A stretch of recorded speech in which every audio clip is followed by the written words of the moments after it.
Hey everyone, Ellie from Matherspolitico here today with a special guest, Jack Butler, who is a politician running for council in the city of Kingston in the Chiquita Ward. Any opening statements, any introductions? Oh, politician. That's very generous of you. Yeah, I'm running for council in Kingston. I'm in the Chiquita Ward, which covers a lot of Mentone, Heatherton, and some of Moorabbin. So if you live in that area, check out my website. Maybe you can vote for me. Very nice, very nice. So, what makes up the Jack Butler? Do you have any? What's your makeup? How have you gotten to the place you are here today? Was it a lot of hard work? Why did you decide to run for the council? More to the point. Looks a good question. I mean, what made me want to go into this? I mean, I've always been interested in politics to some extent. I like to stay up to date, and I like to, I just think it's interesting and enjoyable. But really, it's about, for me, giving back to the community in a lot of ways. I grew up in Kingston and in the Bayside area as well. I just have a lot of great memories of, parks and beaches and riding around on bikes and skateboards with my friends.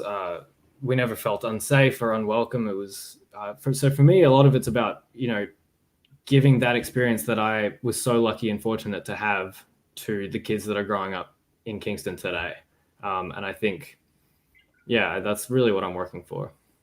So you're working for the community. Where does the sense of your community come from? You got any memories you'd like to elaborate on, or get people to get to know you? It's a good question. I mean, I wasn't born in Australia. I was born in Dublin. I've come from an Irish family, but we moved here when I was quite young.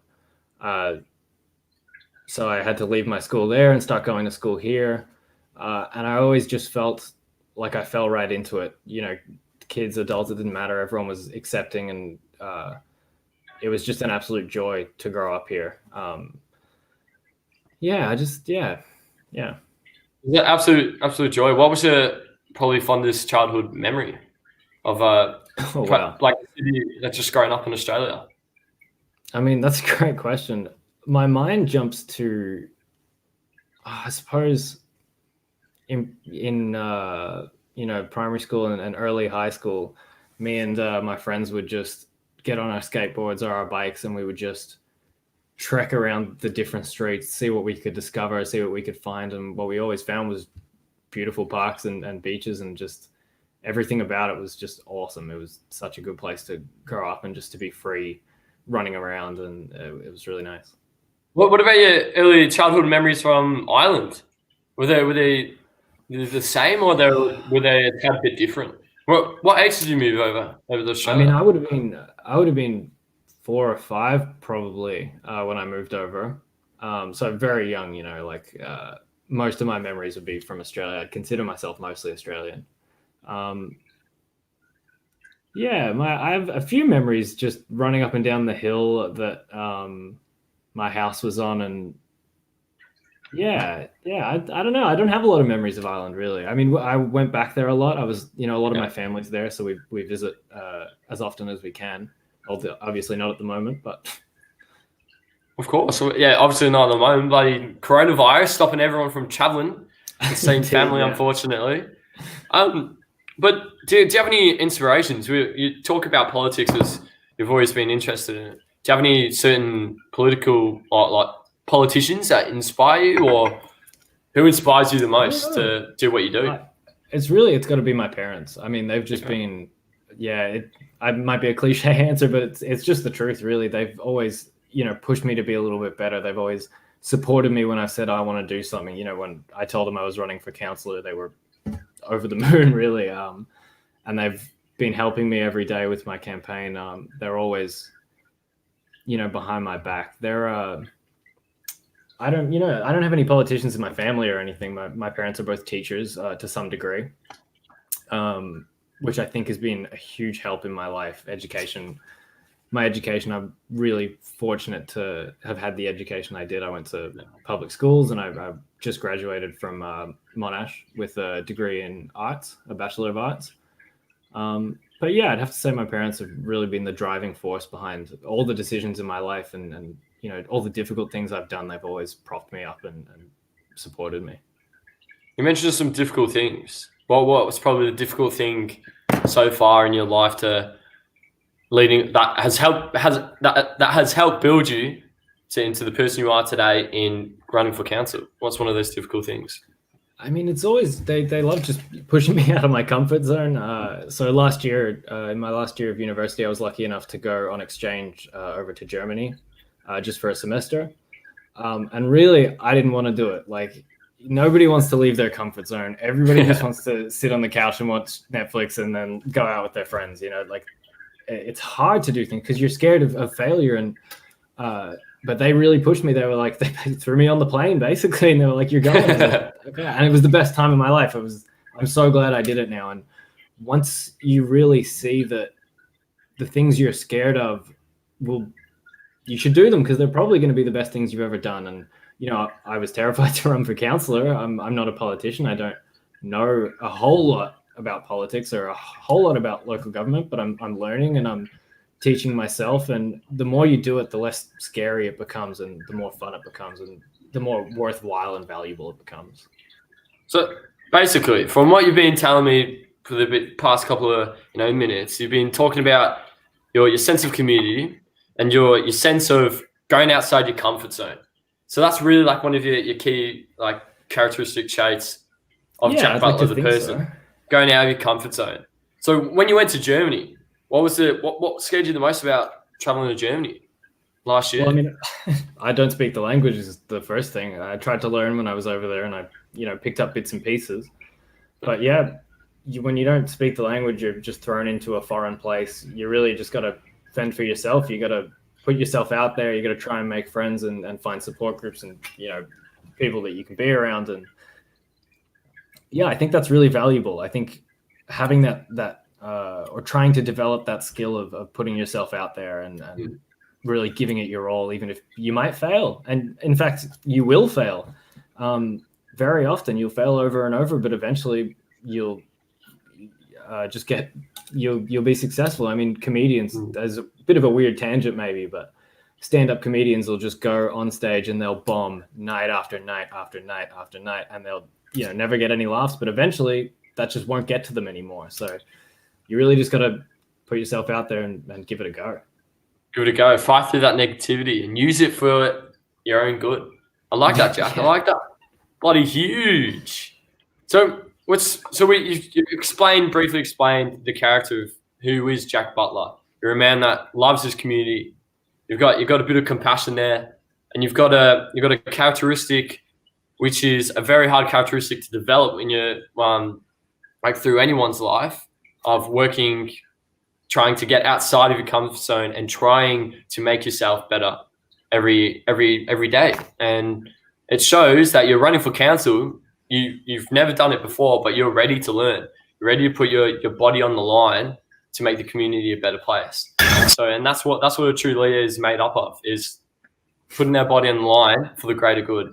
And I think you're going to do that if you get into the council. You're going to put yourself on the line and make the community a better place.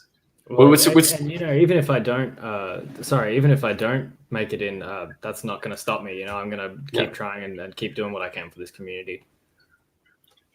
I like it. So we're going to run through some of your key policies when you get in.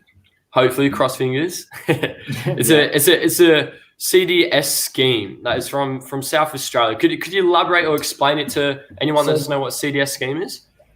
Yeah, so a container deposit scheme is basically, you might be familiar, those of you who have been to New South Wales, they have return and earn. Yeah. But they happen all across the world. It was actually something I had the idea for while I was in Germany because they do it there. But basically, 44-ish, just about under 50% of Australia's volume of litter is made up by drink containers. So whether that's beer bottles or Coke bottles or cans or whatever it is. So the way CDS schemes work in New South Wales, they call it return and earn, because you collect all your bottles, at the end of the week, and you take them down to whatever location it is. Sometimes it's a supermarket or wherever else. You put your bottles back in the machine and it gives you your money back. A lot of places have the option, instead of giving you the money back, you can donate it to a charity. which is just fantastic, I think. But it's so I think New South Wales started it in late 2017, so it's been around for about 3 years now. The return on earn scheme, and I believe they've hit their goal of reducing the volume of litter in the state by about 40%, which is just a huge statistic. It's really, really impressive. And, South Australia's been doing this since 1977. I think they were one of the world's first to do something like this. It was a big, big step. There is one coming to Victoria. It's a little bit slow. I know a lot of people haven't heard of it. I mean, I hadn't heard of it until I looked into it. But I want to make sure that when it comes to Victoria, Kingston is one of the first on the ball. I want to see us, leading the pack and really showing people that we can do a lot of good for the environment and the community by recycling and this whole new method of recycling. It might be expensive, but I personally believe it's worth it. But what's one of the why is Victoria so slow to get onto the scheme itself? Is there a reason? I mean, these things just take time. I'm sure it's a lot of work between state and federal and local governments. So, while they're working out the kinks, we can be preparing, I suppose. We can be educating people about the benefits and teaching people how it's going to work and what it's going to look like. And yeah, I think we can do a lot of good here. I like it. So, and that probably leads on to our next policy that we're going to discuss is the Green Wedge Plan.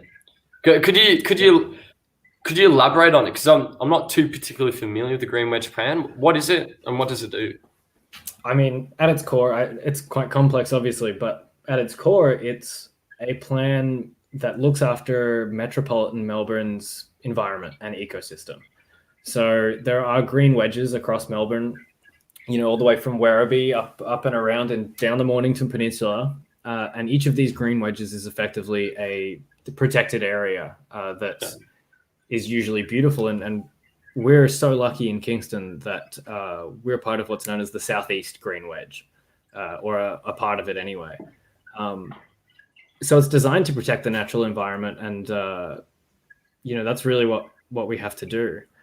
So Kingston, for example, in October of 2015, we're coming up on 5 years now, they introduced a special planning protection amendment. The local council did, the Kingston Council, that outlawed the opening of new landfills in the area, which was a fantastic decision because historically, and Kingston has been a literal dumping ground. Throughout the 20th century, we had 30 landfills just in the city of Kingston. A lot of those are now, Karkarook Park, if you live in the area, it's a big, beautiful park in our area. It used to be a landfill. Those landfills are now, a lot of them are coming to their end of the life. And what we're doing with them, what the council's doing with them is turning them into green spaces for our community, which is fantastic. And that's going quite well. And I vehemently support that, and I'll stand behind that, and I'll keep fighting for that. And we're currently working on the Chain of Parks program, which is a really interesting idea of connecting all these green spaces together through trails, pedestrian paths, bike trails, that sort of thing. But which again, I also support, but we have to make sure we do this right. It has to be done right, because there was a comparable project recently by the council, the construction of the Kingston Bay Trail. If you live in the area, you've probably heard of it. And while I do believe there were good intentions, and for the most part it worked out quite well, if you go on, councillors' Facebook pages when they were posting about this, a lot of the comments seemed to show confusion. There were a lot of people in the community seemed to think, we didn't really have a say in this. How come you guys haven't been completely transparent? We didn't get to choose how it was developed. We feel like you've gone over our heads a little bit here. And, they were like, can you explain what's going on here? So we have to make sure with the Chain of Parks program that everybody knows what's going on. We're completely transparent. And more importantly, we listen to the community and their ideas, because they're the people that live here. They should be who's making the decisions. We have to listen to what they say. And for the most part, we have to do what they say. I like your emphasis on that. You got a bit angry on that. I sense you see the councils are manipulating the community a little bit and not really listening to them. No, it's not like that. I don't think It's there's not any like that, malicious intent. No, I may have worded that kind of poorly. No, I don't think it's that's okay. malicious intent. I think they really want to do what's best for people. But, what happens is a lot of these councillors have served multiple consecutive terms. Some of them have been on the council for over a decade. So it's easy to get bogged down. It doesn't matter what you do, if it's politics or business or your personal life. It's easy to get bogged down, and you're just trying to focus on these one things, and you never get a chance to step back and take a broader look. So I think what we need now is a fresh set of eyes, maybe, and some new ideas, some new energy that we can bring to the table. And I think I can bring that. And you've just shown that you've got a lot of energy, you've got a lot of passion especially for the environment. We're probably going back to a bit of who is the Jack Butler, but why are you so passionate about the environment? What makes you really, wanting to help and preserve the environment in the city of Kingston? I mean, apart from the fact that it's just beyond beautiful. I mean, if you just go out, like a lot of people at the moment are, complaining we can't go further than 5Ks from my house, but there's so much within 5Ks of your house. I guarantee it. If you go out there and you look around, and you put your phone down for a minute, and you look around and you listen to the sounds of nature and just embrace it all, it can be really beautiful. There's so much there. But not only that, it can actually be productive is the wrong word. Pragmatic, I suppose. I mentioned Kakaruk Park before. That's a great example. They have this wonderful lake where you can canoe and swim and all that. But it also has this really interesting wetland system, and it acts effectively as a water purification plant. So it traps oil and litter and pollutants from the surrounding areas, and most of that is cleaned directly by Melbourne Water. They do a fantastic job there. But a lot of the aquatic flora in the Kakaruk Park Lake will actually absorb the nitrates and the phosphates from the pollutants, which is fantastic. It's basically a natural solution to a lot of our pollution problem. They can use those nitrates and phosphates for their own personal growth. And I think there's just so much that we can do for the environment, and there's so much it can do for us as well. So that's really where passion comes from, because especially Casey the other day, we went for a walk around because we were in Bomb Beach at the moment. We went to a walk around the Patterson.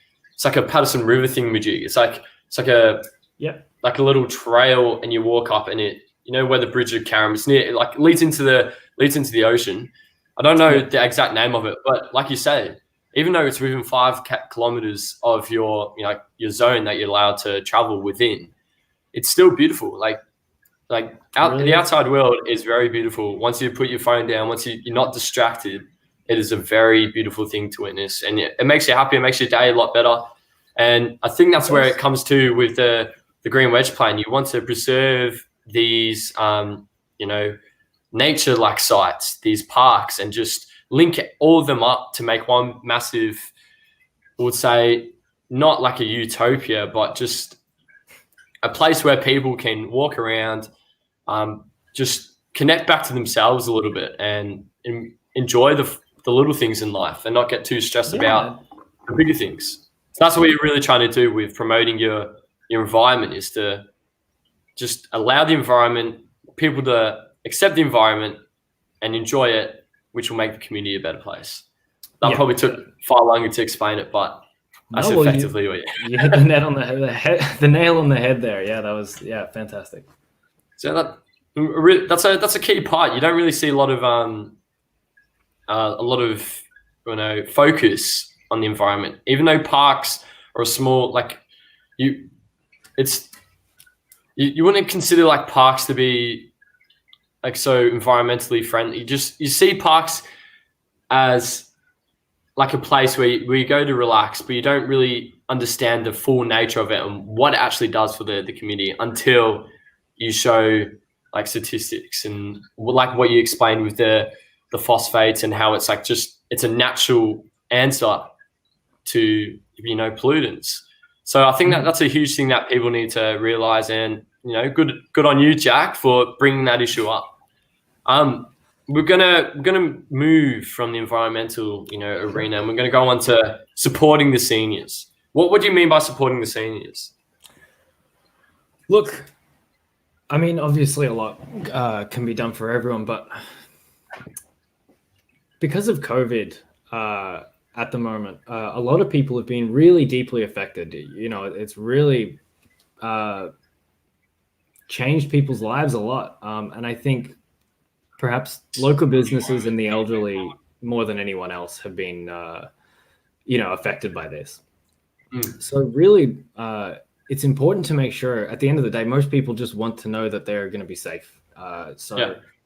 We have to, make sure that even though it's taken a toll on all of us, we look after those who it's taken a real deep toll on. And that would be our seniors. And it's up to the council. It really is. It's up to the council to make sure that older people are staying active and healthy, because we see that those older people who are socially active live longer, they're healthier, they're happier than those who aren't socially active. And it's really the council's in this unique position to offer programs and have all these fantastic ideas that can engage with the elderly community. And I think there's a lot of good work that can be done there. Where does this key policy idea come from? Do you have an event that happened during your life that made you want to support our seniors a bit more, or is it just come naturally, or from your parents? They've taught you to respect your elders and always look out for them? I think it's not even so much. I mean, of course, it is a respect for my elders, but it's just a respect for everyone. A lot of people, or maybe that's unfair to say, but I think sometimes there can be this viewpoint that the elderly have outgrown social functions and therefore shouldn't be valued, but that's not true. They provide so much value, wisdom and intelligence. And, this is part of the reason I studied history. If we can look back at what's happened in the past, we can use that knowledge to look forward, and elderly people have all this so much value. And it's just important that we look after them. We can't just neglect them. It just can't be done.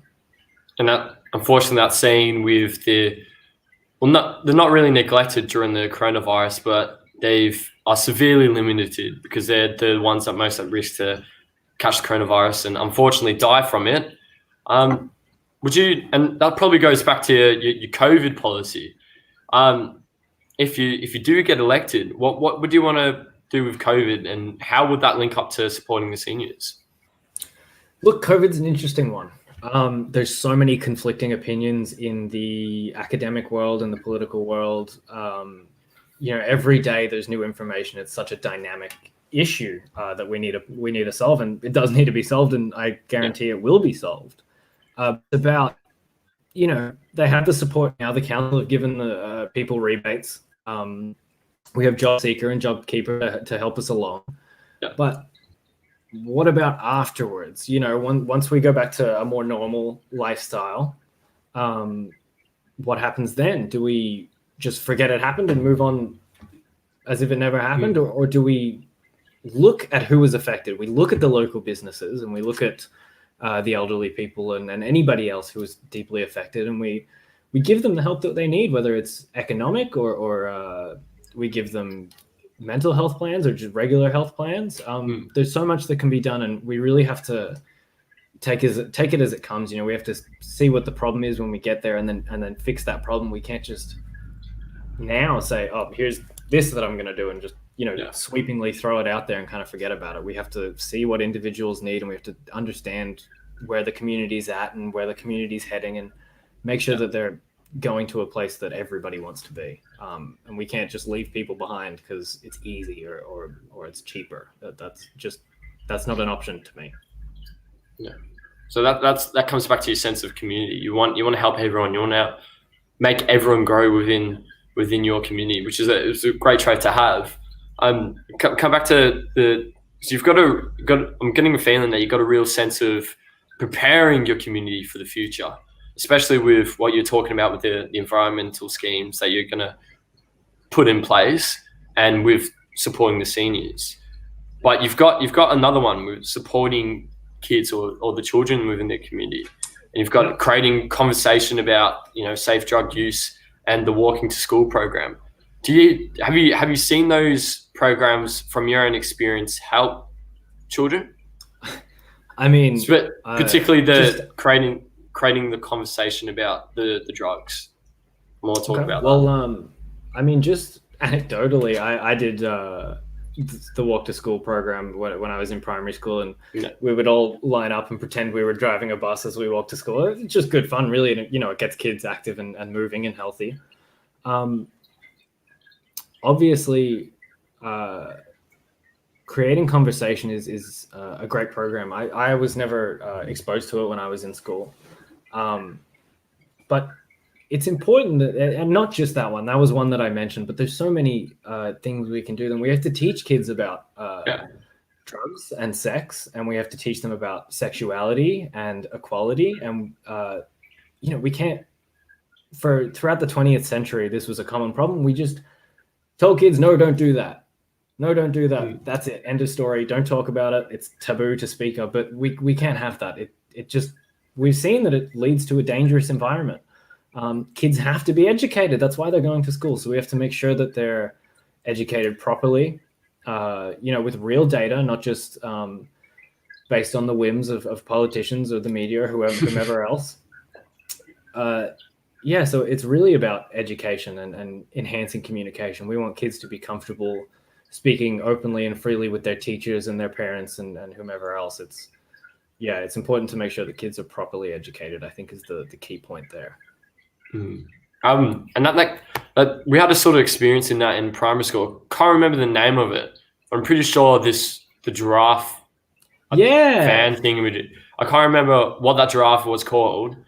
I do remember going into that van and we're talking about, I think it was drugs. So could have been maybe, and I didn't really understand it at the time because it was like a childlike environment. So they made it fun. They didn't really make you think you were learning and getting educated about something. But I do think that's a very good policy of yours, is to create the conversation and keep these programs like the walk to school and, like I'll say again, the creating the conversation about taboo subjects. Because with that education, at the time, children might not necessarily think anything of it, but it's like subconsciously like embroidered in your brain. So when you're older, you understand. It's easy to understand the situations that you may be faced with. The only problem that I do feel some people might have is that, what do you think there are certain taboo subjects that children in primary school shouldn't be exposed to? Like what? For example, in America, this is they have children as young as 4 that are getting exposed to transgenders or drag queens, more to the point, reading stories to them. And people are coming up with the argument saying that they shouldn't be exposed at that young age to such like adult themes. What do you think? What do you think with creating conversation? What do you think is too taboo to teach young kids? I mean, it's a difficult one to say, of course. From a council, we there's a lot of things we can do from the council, but this high level stuff is a bit more esoteric and abstract. But really, what's important is, if the people are saying we shouldn't be doing this, then they need to show me the evidence. I want to see data. If they can prove that it does real harm to kids and the development of their brains, then yes, I believe we should stop it. But on the flip side, if they don't find evidence, or in fact, if they find evidence to the contrary, that teaching them about LGBTQI issues is an important thing and it does a lot of good for kids, then we should be doing it. So it's really about getting the data, not just guessing based on social mores and folkways. We can't allow what's considered taboo to hinder our scientific progression and the education of our kids. Good answer, Jack. I like that. That was a tough one. I think I worded it a bit too abstract, as you would put it. There wasn't really a definite answer to it. Yeah, it's a good point. It's a philosophical discussion, really, isn't it? That was quite philosophical, man.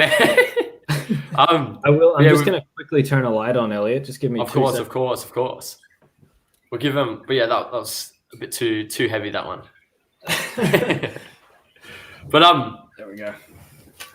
Yeah, but we'll continue with the creative conversation one, because I think, like you said, it's the education that counts. But if they're educated in a way where it's not forced or it just comes natural, I think then it will be a very good thing. If it keeps being implemented. But like we've got positive experiences about it, like that giraffe thing, Majig. Subconsciously, at the time we didn't know what was going on, but subconsciously, it sort of planted something in our brain to say, look, be responsible. Yeah, you can very well be right there, yeah. But that's a because you don't see a lot of, well, personally, you don't see a lot of politicians talking about the creating conversation and those small community programs that help the younger generation to prepare them for the future. So that's a good key policy, supporting the children and of course supporting the seniors. So you've got the best of both worlds. You're protecting the old who are going into retirement, enjoying the finer things in life after the whole life of working, and then you've got the younger generation coming up and trying to experience and understand the world from their perspective. So I think those are two key policies: supporting seniors and supporting the kids are very crucial to helping the future and making the community grow. So good on you, Jack, for focusing on those two. Another one is hearing your voice, and I think it's pretty understandable from what we've been discussing about that. You're very passionate about hearing the community voice. Have you ever experienced anything where the community doesn't get heard? Is there one issue, maybe not local, but like national or state level, where governments aren't listening? Look, I mean, it has to happen all the time. There's so many conflicting opinions. I mean, a government eventually, whether it's local or federal, it doesn't matter, have to make a decision and go with that decision. There's always going to be people that disagree. But, we live in a democracy. So, maybe it's not a literal vote, but we have to take a vote and find out what do people support. And, we have to go with the majority because that's the system we live in, which, for better or worse, that's the way it is. But I believe that local government really, local government's about the local things. It's about making sure that our roads are safe and the waste is properly disposed of, and fixing potholes and playgrounds for children, making sure that's all up to scratch. And of course, that's super important. But I think local government also has this really unique, special power that other branches of government don't, because we're so close to the community. Everyone that runs for councillor is just some guy in the community, to some extent. Yeah. So I think we really have this unique power of being able to foster an environment within our community that is caring and supportive and progressive and is, looks to the future and tries to find out what's best for everyone. Yeah. I think state and federal government are so busy focusing on the big picture stuff that we really have the chance to do some really powerful work, investing in people's lives.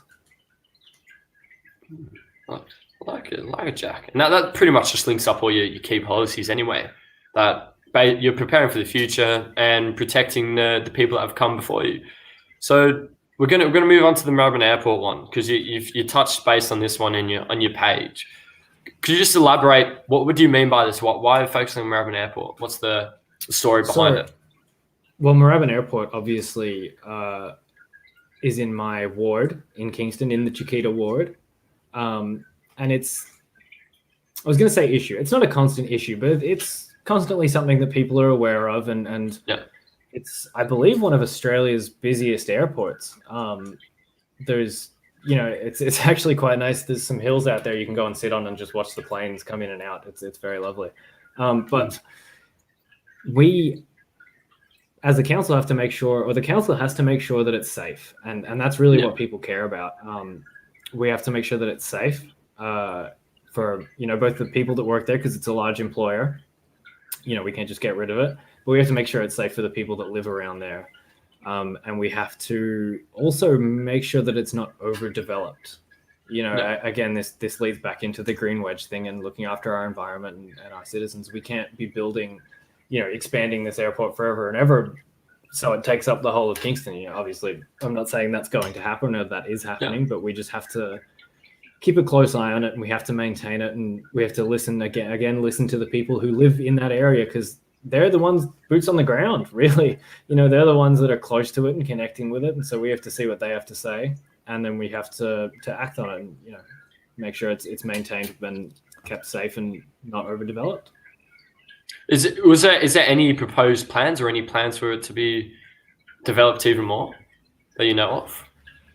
Look, there might be, again, I'm not 100% sure on that answer, but look, I'm for strong oversight of development there, and I want to make sure that there's nothing everything that's developed there is green wedge compliant, which is not a difficult bar to meet. I really don't think that's a hard bar to meet.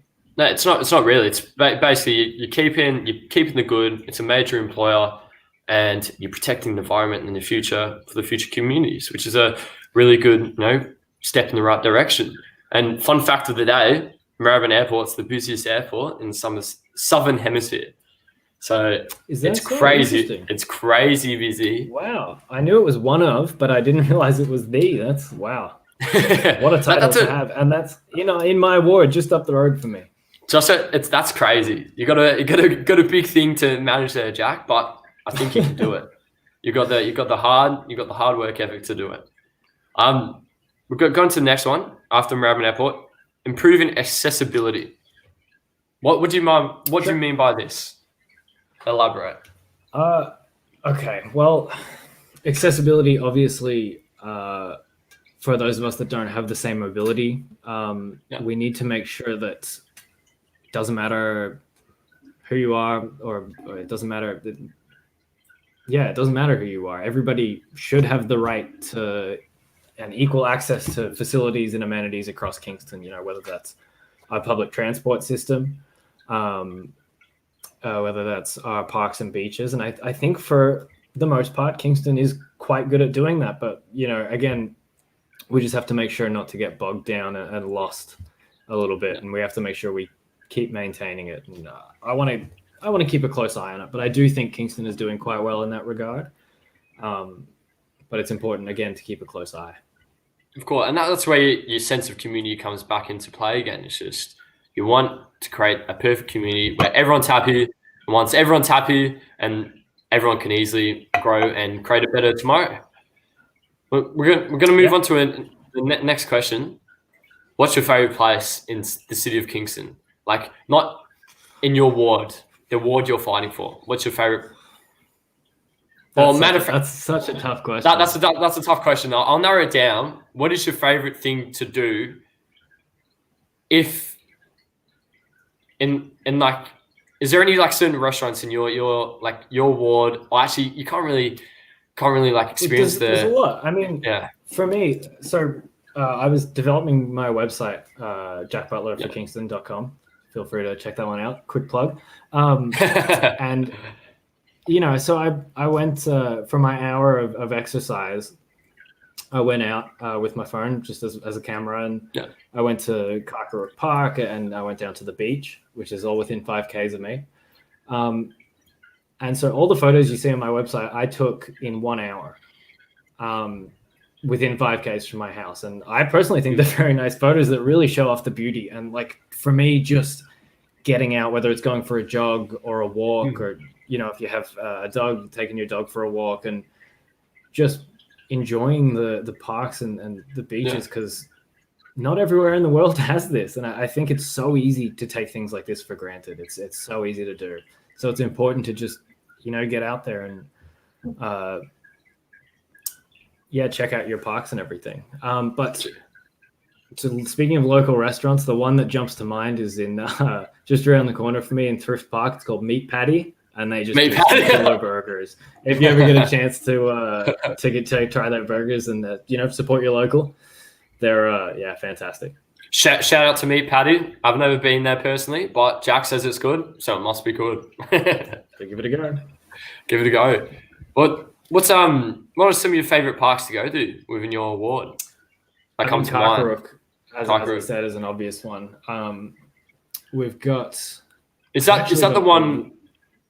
Is that Carkerook Park, the one across the road from DFO?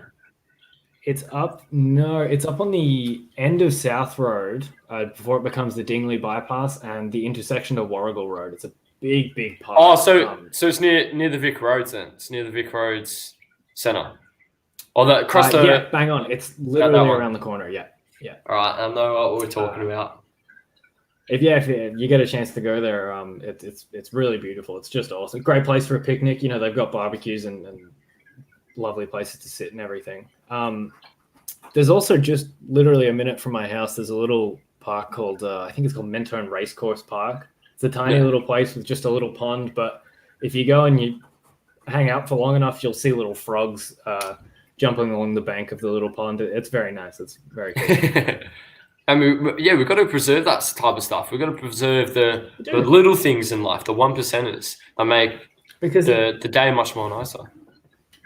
Yeah, you're right, because it really just brings a sense of this unique, special sense that this is where you live and nowhere else in the world has this.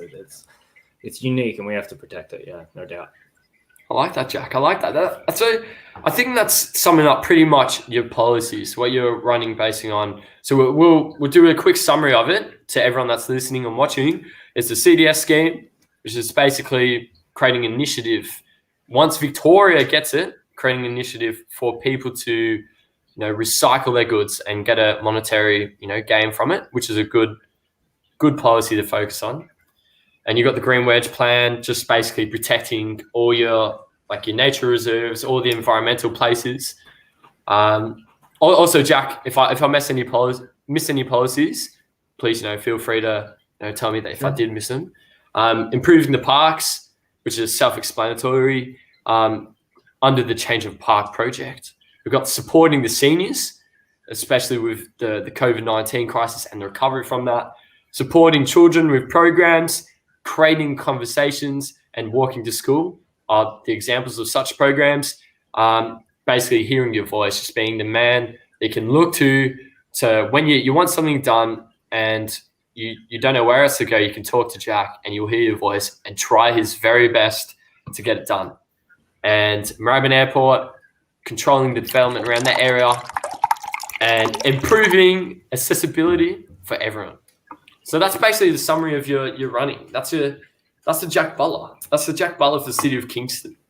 I think those are very strong policies are being focused on. So I think you've got a very good, backbone to work from. People do need to look at the environment.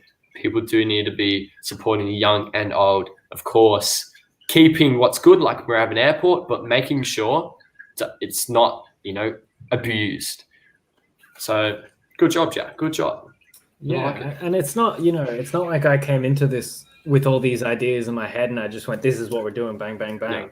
Yeah. I've, spoken to people. I've tried to connect with people that live near me and in my community. And this, to me, seems to be the things that are important to people around here. At the end of the day, people just want to know they can be safe and happy and comfortable and, included and welcomed as well, I think is very important. How are you connecting to your potential voters? Is there a struggle? You got your flyers out or you're doing Facebook ads? It is a struggle. Flyers are in the pipeline. Finished those today and they look very good. My partner, Will, is an art student and he just did a killer job. So if you live in the Chiquita Ward, you'll be seeing them soon. Shout out to Will, the hustle. He's been a fantastic help, I will say. It is difficult to run a campaign in COVID. I mean, it was only the other week that we were allowed to start doing letterboxing. Up until now, we haven't been allowed to. So I'm glad for that because it's hard to connect with people. I'm trying to promote my website and my Facebook as much as possible. But of course, not everybody around here is on Facebook, and a lot of them don't use the internet all that often. So we need to connect with them in other ways. I'm lucky enough to have a job where I can speak with people in the community on a very regular basis. But yeah, so hopefully these flyers can do a bit of good. And I encourage anybody and everybody to email me or message me on Facebook if you have questions or feedback. I just want to hear what people have to say, really. And that comes from the community voice, the man people can look to. But we would talk about, because we spoke about your parents for your inspirations, but Will is the solid rock. He's the is the one behind the scenes helping you push yourself. And it just goes to show you need a solid partner or foundation or someone that really like cares about you to help you make these decisions. So it's a beginnings of a successful partnership and teamwork. And it's good that Will's helping out and getting especially being an art student and doing a killer job on the flyers. Bam, that's all you need. Yeah, no doubt. He did a lot of the website too. I've got not even he's been fantastic, but my friends as well have been just so supportive. It's great to just have people behind you.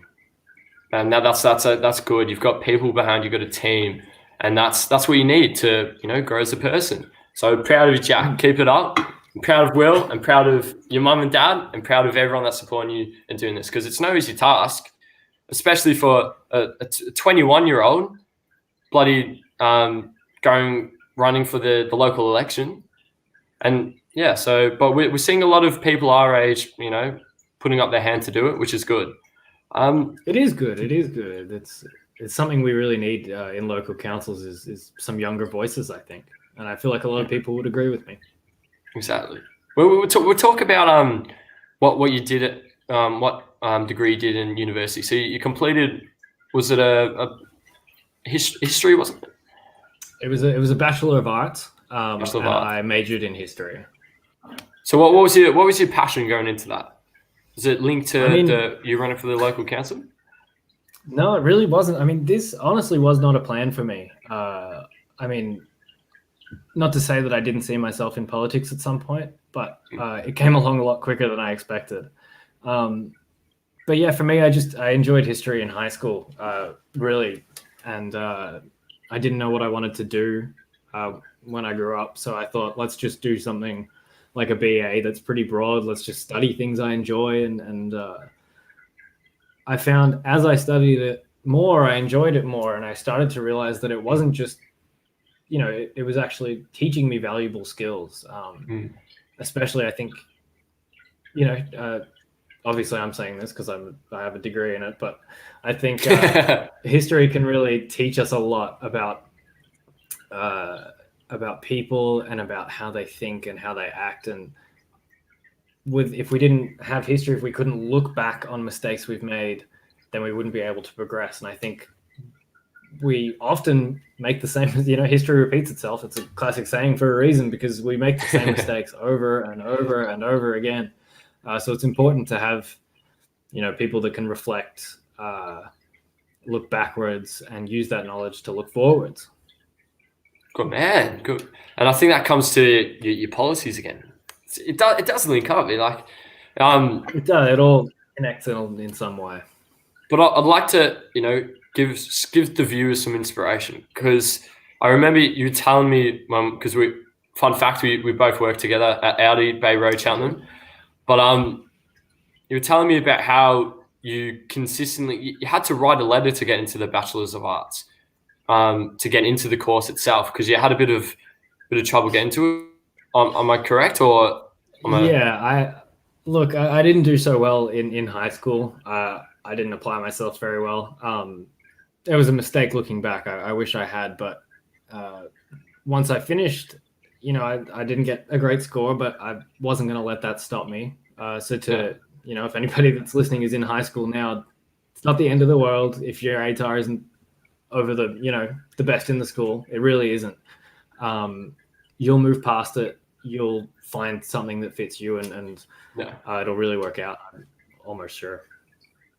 So, because that's pretty inspirational. Because you so many times you were knocked back, and you were given a chance, and now you're running for the local council. So that comes back to your characteristic of going outside your comfort zone, pushing yourself to be better, and that comes from your parents, it comes from your will, your partner, it comes from everyone that's supporting you. So I think that's a very good characteristic, Jack. So everyone that's watching this, remember Jack's been through a lot, and he's ready to fight for the community. So that's one of the main characteristics of that one. Anything else you would like to add to tell your potential voters? I just want people to remember that it's, at the end of the day, it's about the community. It's about the people that you see every day. The people that live across the road from you, the people that work at the shop down the road from you, just, make sure that you're looking after one another, especially in times like these. And if you want someone in your local council who'll fight for our natural environment, who will ensure your community is a place where people are safe and happy, and who's someone who's truly interested in what you have to say and really wants to listen to what you have to say, vote for me. Okay. There you heard it, everyone. Vote for Jack Butler. Now we're going to have a bit of fun. We're going to talk about some topics outside of the local council now. If you're up for it, Jack, if you're up for it. Right. What do you think is going to be like if you were in the government, if you're the Prime Minister of Australia, what would you focus on for the future to help the future generations? What would be your key policy? Education. If you can teach people, if you can teach kids and young people to, before they make decisions, do your research, get the facts, get the data, and if it doesn't exist, go and find the data. Go out and get it yourself. It's about, it's just about teaching people, and you don't want to control every aspect of everyone's lives. You want people to be smart enough to further the country by themselves. I think it's got to be education. Education. Is there anything that's worrying you at the moment, just going on with world events? Anything that you're worried for the future?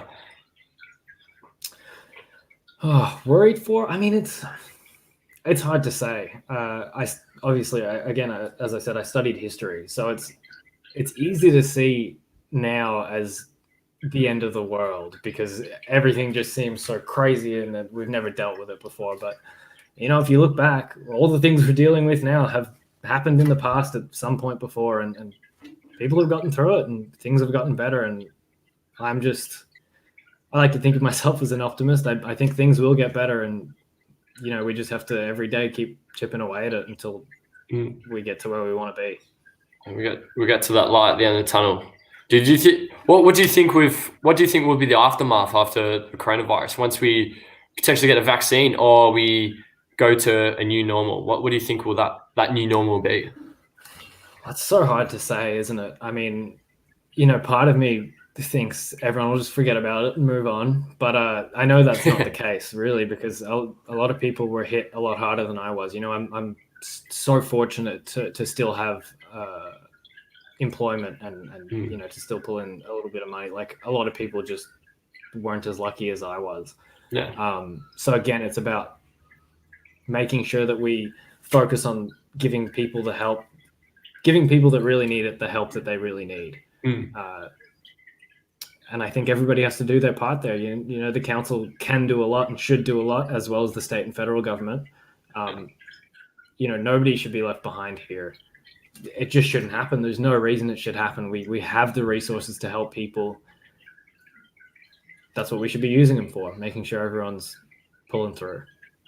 And we'll link that back to one of your policies with the COVID-19, aftermath or rebuild for the city. Go back to the city of Kingston and your local area. Have you seen any impacts of COVID-19 on your local board? Yeah, in general. I mean, obviously for businesses, it's been tough, and I think kind of like a standout, just anecdote or example for me, and you'd be familiar with this. Across from where we work was a cafe, and every so often the owner of that cafe would come into where we work and give everyone that works there free coffees. Throughout COVID, he'd done that a couple of times. But despite that, his business went under. There was nothing he could have done. For a lot of businesses, a lot of local businesses, small ones as well as mid-sized ones are paying their bills day to day. They don't have the cash. They don't have the money on hand to support a problem like this. They just don't. So a lot of places had to shut down, and we're seeing more and more. And it's just rough. It's very difficult. It really is. Going on another example, but there's a guy that does come into work, and he runs a daycare facility, and he's always happy, but you always ask him, how's your business going? Are you all good? And he goes, nah, it's been a bit of a struggle. It's looking hard, but I don't know how we're going to do it. And he sort of elaborates on it. Like we're pretty much on our deal when we're on the checkout. We're like bartenders. We're always asking how people are, and it's cool listening to the stories. But like you said, Jack, that guy that does come in with the coffees, it is an unfortunate thing about just the COVID-19 and the lockdown. You can't really get angry about it, but you have to admit it's happening. But luckily, you've got a policy there that will help your ward come out of COVID-19 into new normal better than ever. So I think that's a very good policy. And not even just my ward, the whole city of Kingston, and hopefully we can work together with other councils and then the whole Victoria and then eventually Australia. We'll pull through this. Yeah. I mean, we've survived things like this in the past. Obviously not us, but our ancestors. Things have been bad before, and we always pull through. So I think just keep chipping away. Yeah, keep chipping away. Keep going until you can't go no more, but you'll eventually reach your destination. I think we're gonna have another fun question. Well, what do you think personally makes an ideal leader? What are the characteristics that make up an ideal leader? In Jack Butler's opinion.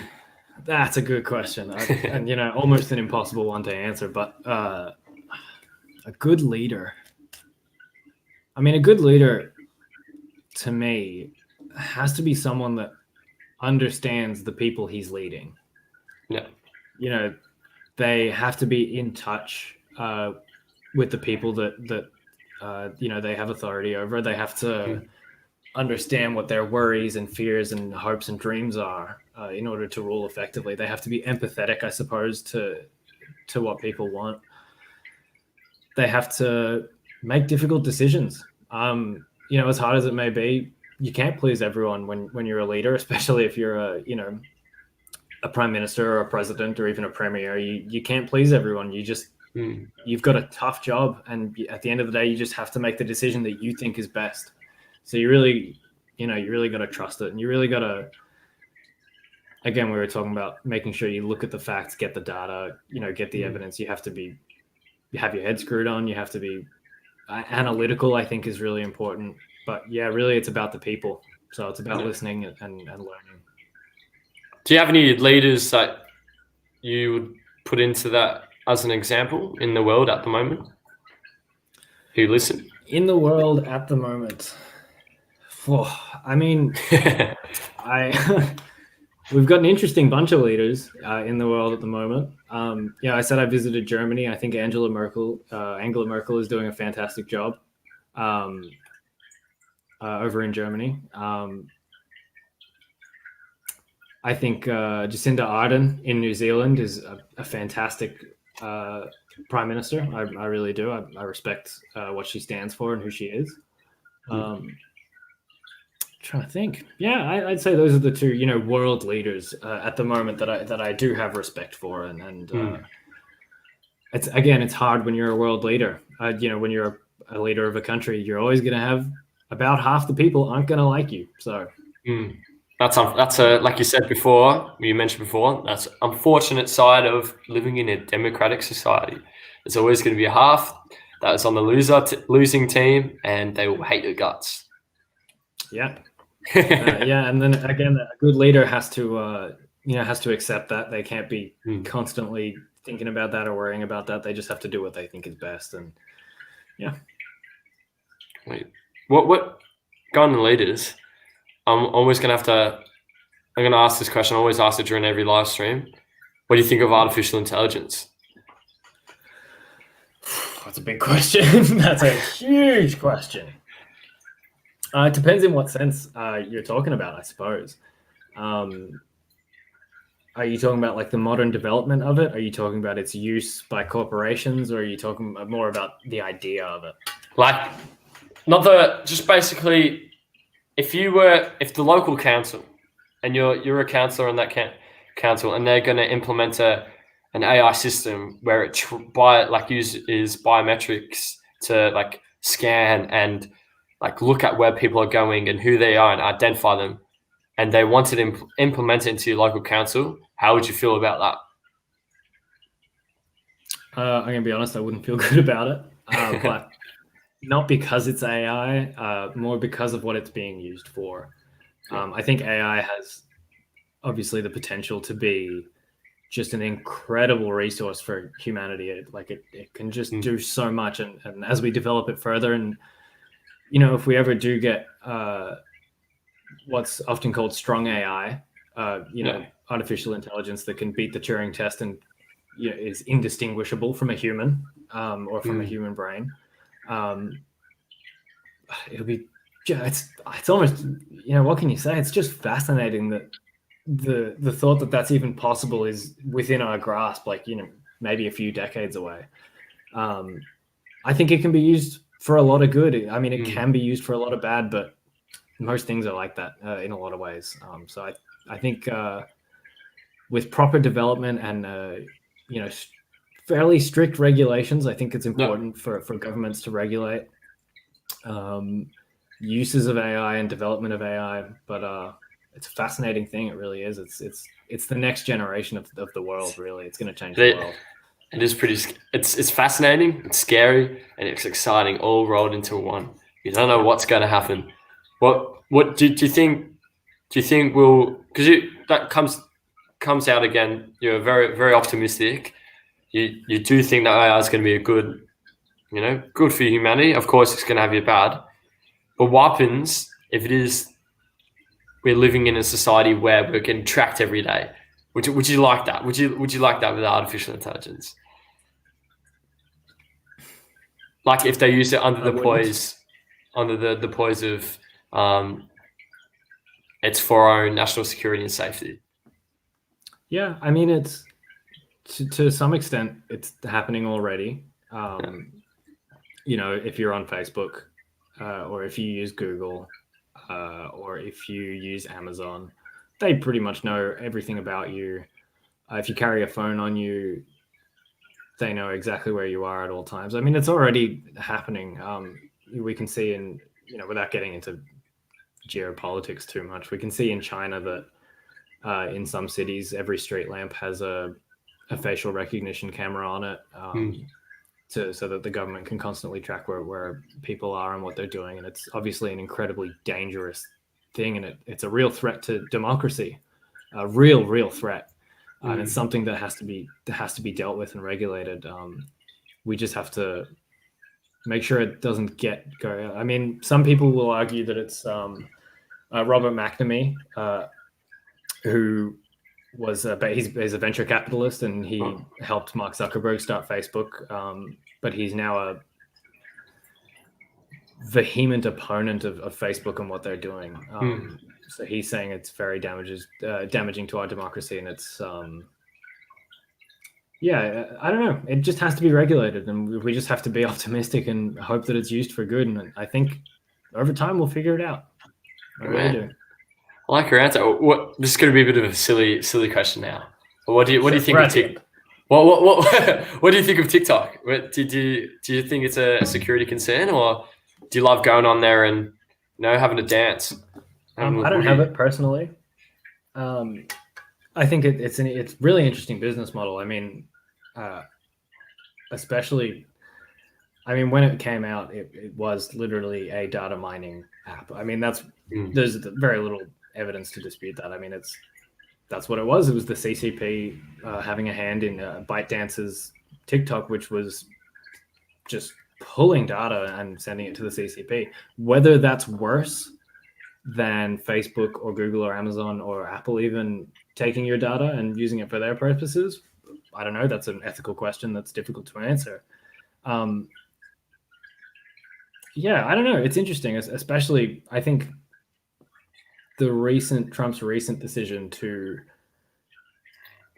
ban quote unquote TikTok, and then instead of banning it, they sold it off to American companies or parts of it. that was an interesting call. It was a clever power play, but an ethically grey area. Yeah, interesting. I think it was a bit of